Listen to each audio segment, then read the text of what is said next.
1 Mayıs'tan başlayalım istiyorum. Biraz da pozitif ayrımcı olalım.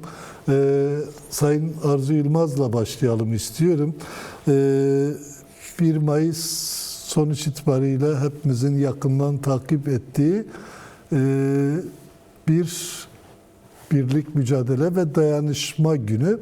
Ama diğer taraftan da bu yıl Kürdistan'da da özellikle Rojava ve Güney Kürdistan ayağında da, Bakır Kürdistan ayağında da ciddi bir biçimde kutlandı ve savaş karşıtlığı başta da vurguladığım gibi çok ciddi bir şekilde öne çıktı. Sayın Yılmaz, siz milyonların dünyanın dört bir tarafında 1 Mayıs'ı bir savaş karşıtlığı üzerinden kutlamasını ama diğer taraftan da 1 Mayıs'ların belki tam anlamıyla birlik, mücadele, dayanışma günü olacak mesajlarla birlikte verilmesini nasıl değerlendiriyorsunuz? Bu Batı ülkelerinde de çok rahat gözlenebilen bir durumdu. Bilmem siz nasıl yorumlarsınız bu durumu? Oradan kısaca yorumunuzu alarak başlayalım istiyorum. Çok teşekkürler. Aslında bir pozitif ayrımcılık, teşekkür ederim bu arada önce sözü bana verdiğiniz için, ama pozitif ayrımcılık yapılacaksa ben Mustafa Bey'le başlamayı tercih ederdim. Temsil ettiği hem de ondaki tecrübesi ve deneyim üzerinden. Fakat madem sözü bana verdiniz, başta Hoş sanıyorum görür, şunu biliyorum. Evet, başta şunu söylemekte fayda var sanıyorum. İlk önce ideolojik ciddi bir zemin işçi sınıfı kaybetti. Arkasından neoliberal politikalarla birlikte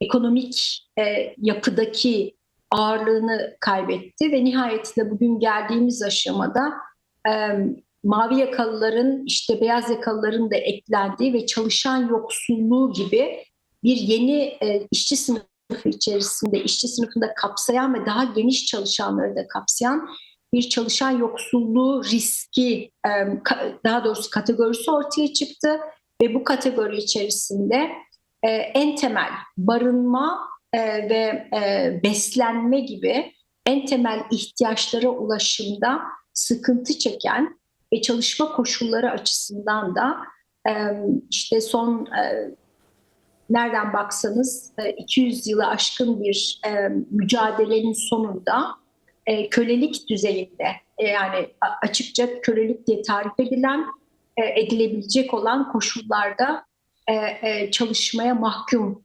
bırakılmış bir işçi sınıfı var. Bunun sonuç itibariyle bugün sizin de altını çizdiğiniz gibi savaş karşıtı ya da işte otoriterleşme karşıtı farklı gruplarla yan yana gelmesinin aslında dünyanın genel gidişatının bütün dezavantajlı grupların birbiriyle dayanışmasını zorunlu kılan, herkese sonuç çıkaran, sadece işçi sınıfına değil, bütün dezavantajlı gruplara, mesela göçmen grupları bir yandan popülist politikalarla göçmen ve kimlik politikaları işçi sınıfını bölerken, öbür yandan artık göçmenler dünyanın dört bir tarafında o biraz önce kölelik diye tarif ettiğim sınıfın en fazla oluşturduğu bir grup haline geldi. Ve dolayısıyla da dediğim gibi aslında bugün 1 Mayıs genel olarak bu işte geçtiğimiz özellikle nasıl söyleyelim 1970'lerden sonra ekonomik politikalar ve dünyanın tek kutuplaşma ve ondan sonrasında da ideolojisizleşme ve belli çıkar grupları, günün sonunda dünyanın %2 nüfusunun geri kalanın gelirlerinin %50'sine sahip olduğu bir gelir dengesizliğinin ortamında birçok konu birbirinin içine geçerken 1 Mayıs'ta tüm bu dezavantajlı grupların seslerini duyurabilecekleri bir ortak platform haline geldi. Dediğim gibi bu aslına bakarsanız 2026, eğer spesifik olarak 2026'ya referans verecek olursak %98'in dünyanın %2'sine karşı sesini bir araya gelerek yükselttiği bir gün olarak tezahür etti geldiğimiz aşamada.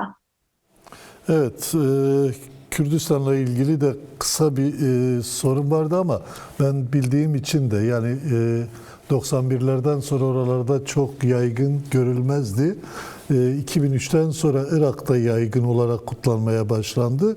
Rojava'da da 2011'den sonraki süreçte devrimle birlikte kutlamaya başladılar. Kürtlerin ciddi anlamda özellikle Irak ve Suriye'de, Güney Kürdistan ve Rojava Kürdistan'da 1 Mayıs'a bu kadar önem atfetmesini nasıl yorumlamak gerekir? Kısaca bu konuyla ilgili de yorumunuzu almak isterim. Evet, birincisi hiç kuşkusuz bu dünyadaki gelir eşitsizliğinin, eğer spesifik olarak Suriye ve Irak üzerinden konuşacaksak, bir de savaş bölgeleri olmaları yönüyle hem gelir eşitsizliğinin yansımaları hem de savaş ekonomisinin, göç politikalarının bu işçi sınıfının yaşadığı sorunları derinleştirmesinin ötesinde, biraz önce söylediğim gibi dezavantajlı grupların aslında 1 Mayıs bir işçi bayramı da olsa nihayetinde iktidarlara karşı farklı sahiplerle muhalif olan grupların bir araya gelmesi üzerine Irak ve Suriye'de, ama hiç kuşkusuz bunda bu bilinç, bu konuda bir bilincin oluşmasındaysa hiç kuşkusuz Kürt partilerin katkısı ve sistemlerin ortaya koydukları sistemlerin açtığı açtığı platformlar, zeminler buna fırsat verdi. Ama şunu da söylemekte fayda var. Yani bugün aslında evet, daha önceleri görülmemiş bir hareketlilik görülse bile o potansiyel aslında hem Irak'ta hem Suriye'de bugün sokaklara dökülenlerden çok daha yüksek rakamlar. Ama dediğim gibi bir savaş koşullarında, savaş ekonomisinin ve savaş lordlarının diyelim bu konuda ortaya konulan halkı kitleyi bilinçlendirme çabalarının önüne geçen ve savaşın kendi koşullarının da direniş bu anlamdaki direniş pratiklerinin altına oyan bir etki olduğunu da eklemekte fayda var. Peki, teşekkürler. Tabii bu 1 Mayıs bağlamını kapatıp yeni bir konuya geçerken hala içeride olan Mehmet Türkmen gibi sendikacıları, işte bugün tekrar gözaltına alınan Başaran Aksu gibi sendikacıları ve çok sayıda devrimci sendikayı da anmadan geçmek olmaz. Onları bir kez daha yad edelim. Patronların emirleriyle hala içeride olmaya devam ediyorlar. Sayın Yılmaz, sizinle bu kez bu İran Savaşı'nın etkilerinin ne olduğuna bakalım diyorum. Ama özellikle de bu savaşın Irak ve Suriye üzerindeki etkileri çok daha etkin bir biçimde kendini gösteriyor. Elbette dünyanın bütününü etkiliyor. Ekonomik açıdan Hürmüz'ün ortaya çıkardığı durum, hegemonlar arasındaki ilişkiler, ama özellikle de Irak ve Suriye'de Irak aylardır hükümet kuramıyor. Bugün işte bir hükümet umudu doğmuş.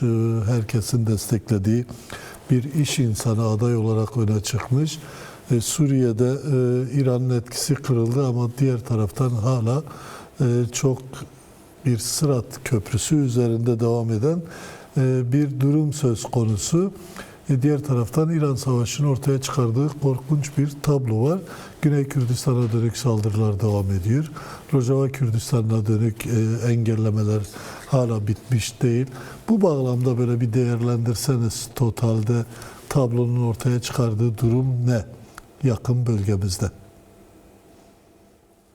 Yani tablonun ortaya çıkardığı durum, en başta şunu söylemek gerekiyor. ABD'nin Orta Doğu siyasetsizliği. Yani bu siyasetsizliğin ortaya çıkardığı bir kaos durumu var. Yani Amerika hem kendisi bu kaosun içine düşmüş durumda, hem de bölgede tüm aktörleri, küçük ya da büyük, bütün aktörlerin pozisyonlarının belirsiz ve atacağı adımları belirsizleştiren, tedirgin eden bir durum var. Ama sonuç itibariyle bu siyasetsizlik halinin aslında işte bu son İran Savaşı ile birlikte ortaya çıkan sahadaki duruma baktığımızda Amerika'nın makro ölçekte yapmak istediğine de bir ölçüde hizmet ettiğini gösteriyor.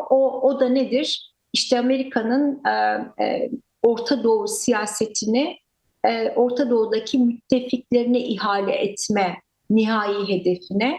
Bu bağlamda da en erken sonuçları Irak ve Suriye sahasında İsrail ve Türkiye'nin işte aralarında her ne kadar açıklamalar yoluyla tansiyonu giderek artan bir ilişki varmış gibi görünse de İran'dan kalan boşluğu paylaştıkları bir kazan-kazan dengesi oluşmuş durumda.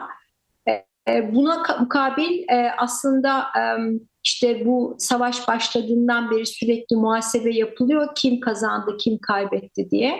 Henüz savaşın bir ateşkesin sürüp sürmeyeceği ya da yeniden savaşın başlayıp başlayamayacağı belli değil olsa da şu geldiğimiz aşamada sanıyorum birçok Orta Doğu çalışanının ortaklaştığı bir sonuç varsa Körfez net kaybeden.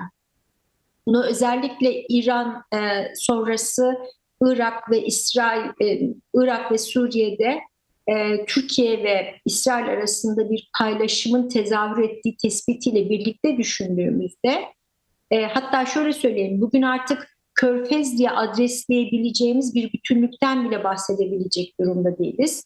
Malum sizin izleyicilerinizin de pekala takip edebildiği üzere en başta o Körfez bütünlüğünün omurgasını oluşturan Birleşik Arap Emirlikleri ve Suudi Arabistan arasında ciddi bir kırılma var.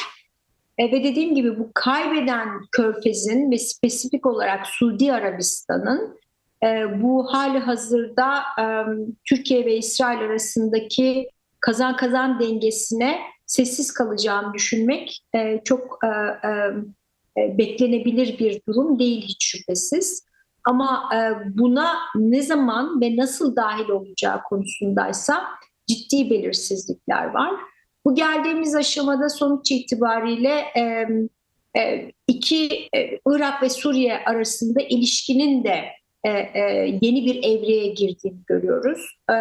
Örneğin Irak işte onlarca yıl sonra ilk kez Banyas boru hattı, Kerkük-Banyas boru hattı üzerinden petrol pompalamaya başladı.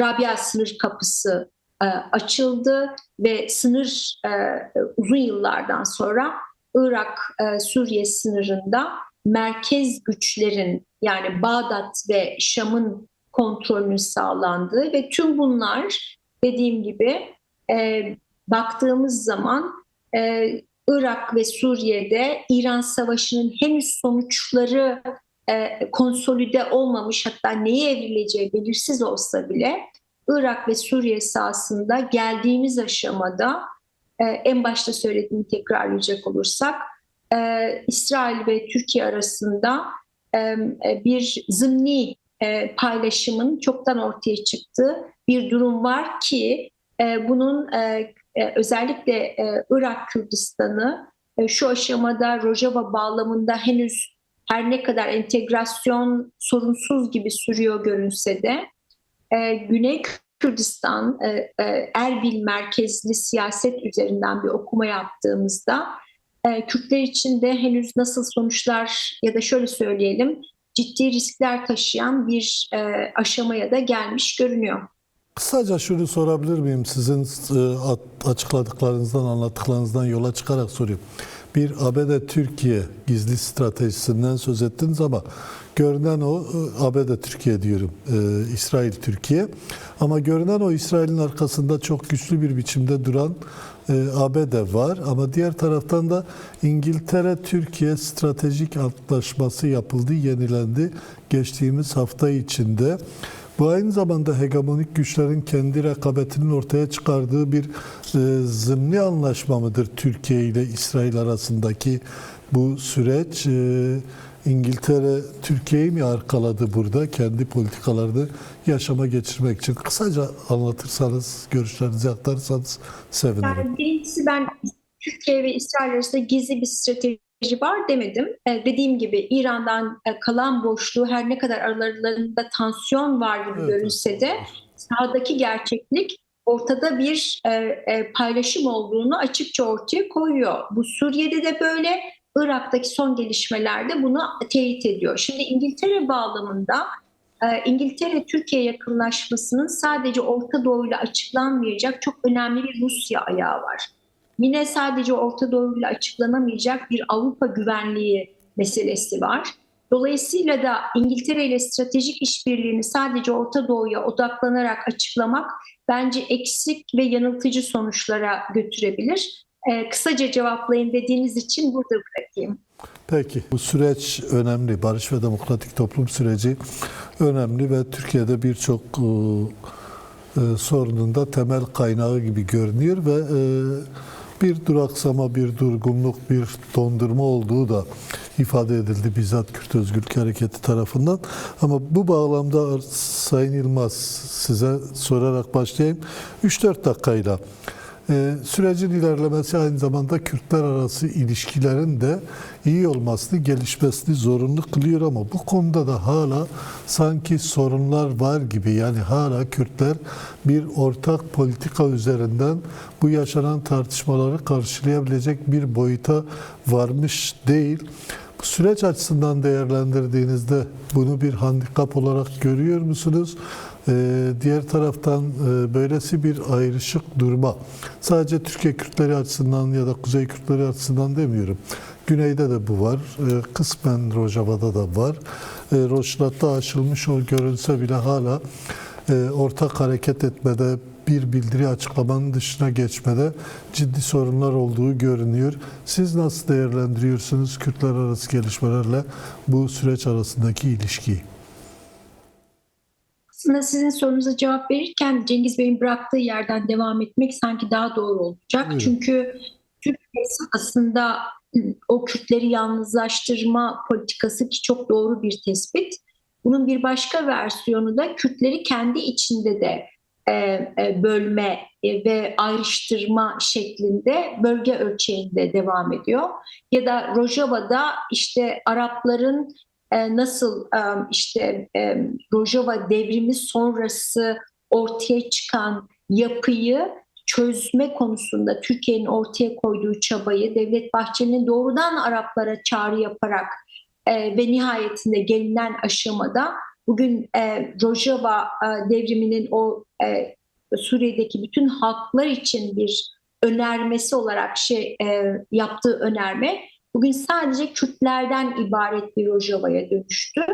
Dolayısıyla bunu daha geniş keşke zaman içinde konuşabilseydik ama sizin sorunuzla bağlantılı olarak cevap verecek olursak süreç günün sonunda bir Kürt-Türk ittifakı stratejik hedefiyle ortaya konuldu.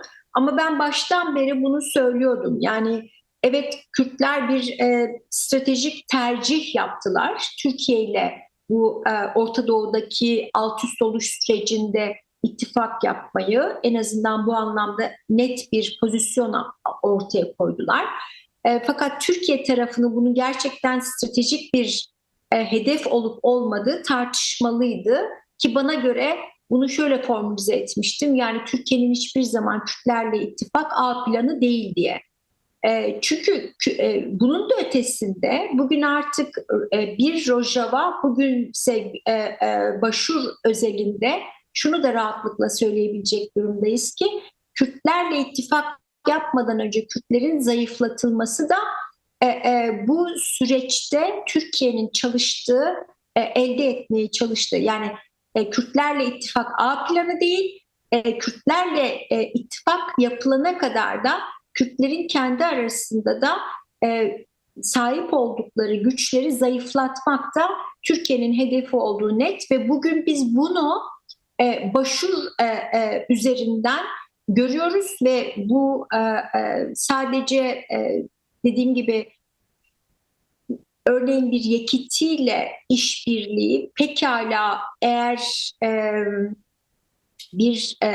bu sözünü ettiğimiz anlamda Kürtlerle bir stratejik ittifak kurma niyeti taşısa çok farklı pratik edilebilecekken bu KDP ve Yekiti arasındaki fay hattını kullanarak kendi lehine bu fay hattını derinleştirecek bir etki yaratıyor. Bu sonuçta Türkiye'nin pozisyonunu bu süreç bağlamında anlamak açısından önemli. Ama öbür taraftan sizin sorunuzu kısaca toparlamaya çalışmak gerekirse şu cümleyle belki toparlamak yerinde olabilir. Bakın demokratik toplum entegrasyon, demokratik entegrasyonun eğer iç entegrasyon, Kürtler kendi iç entegrasyonunu sağlamadan yaşadıkları bölgedeki sistemlerle bir entegrasyona gidecek olurlarsa o 20. yüzyılın 4 parçaya bölünmüş Kürdistan'ın biz bu yeni alt üst oluş döneminde ben diyeyim 8 siz deyin 10 parçaya bölünme ihtimali hayli yüksek.